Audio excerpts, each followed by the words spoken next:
So, sa mga gustong kumuha dyan ng OEC na malapit dito sa Tune 1. So, guys, no need to go to Admiralty and Philippine Consulate. So, dito sa Tune 1, meron na tayong malapit na pwedeng pagkuhaan ng OEC. At ito ay nasa Liksang Building.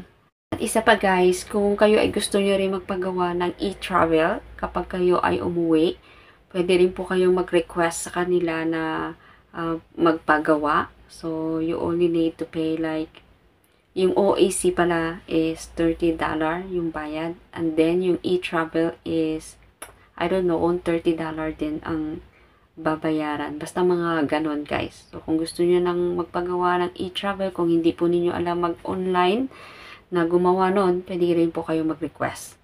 Alright? So, very easy lang siya kung paano pupuntahan at ibibigay ko sa inyo yung guide, alright, sa mga baguhan dito sa Hong Kong at hindi pa alam kung paano pumunta doon. So, yung Liksang Building ay nandun na lahat. Filipino store, yung mga karinderya, Filipino na pagkain nandun na lahat, kung ano pa ukay-ukay, Balikbayan Box, Jollibee, lahat na nandun na sa building na yun. So, kung ano yung kailangan ninyo, pagdating sa mga Filipino product, nandun na lahat. So, let's go guys. So, I'm gonna show you how to get there and very simple and easy, alright? Guys, so nandito na kami ngayon sa Tune 1. So, going to Jollibee kami. Kasama ko yung aking friendship na walang katapusan na friendship. So, ayan guys, ituturo ko sa inyo kung paano pupunta doon sa Liksang Building kung saan nandun yung mga Filipino store, Filipino shop, B&B, Jollibee, yung mga Balikbayan Box kung gusto niyo. Guys, ito sa mga baguhan dito sa Hong Kong or sa mga may planong pumunta dito sa Hong Kong para in the future, alam na ninyo kung saan ninyo puntahan. Okay? At nandito rin yung yung kuhaan ng OEC sa mga hindi pa nakakaalam. Yung kuhaan ng OEC, pag umuwi na ng Pilipinas, andito na rin. Unit nang pumunta sa Admiralty, doon sa Philippine Consulate. Dito sa Tune 1, pwede na kayong kumuha dito kung malapit kayo dito sa Tune 1. Alright? Okay guys, see you later! So guys, dito, exit tayo dito sa MTR, exit A. And then paglabas ng exit A, ito ang makikita natin, bridge.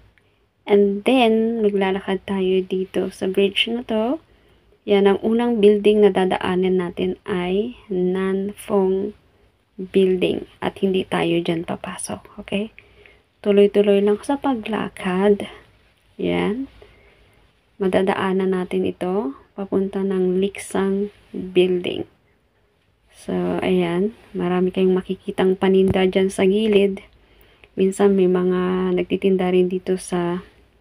So, ayan ang Liksang Building. Ayan, yung next. Yung pangalawang building na yan. Yan. Nandun yung Jollibee, oh. So, ayan. Ayan yung building. Ayan, may dilaw. Color yellow. Then, tuloy lang sa paglakad. Hanggang sa... Pasok tayo dito. Yan. Itong first floor. Pasok tayo dito guys. Ito na yung bungad. Okay. Pag bungad dyan, ayan na. Ang mga Filipino stores. Yan na.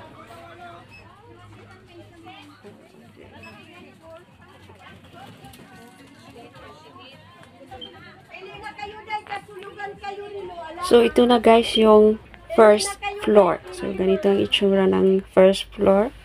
Para lang tayo nasa palengke. So, ganito ang kabuuan ng first floor. Marami kayong makikita dyan. So, ayan na guys. Akyat tayo dito sa taas. Sa second floor. Ayan. So, ayan na guys. Akyat tayo ng second floor. At pagbunga dito ay yung B&B agad ang makikita ninyo.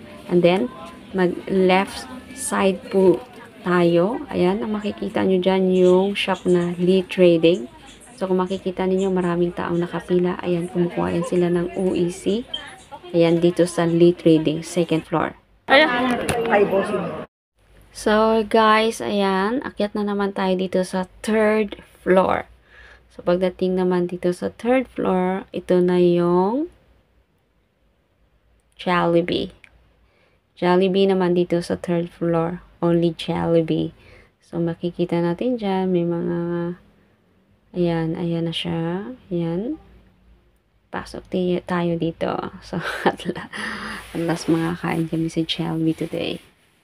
So, ayun lang muna guys. And see you next time. And thank you for watching. Bye-bye!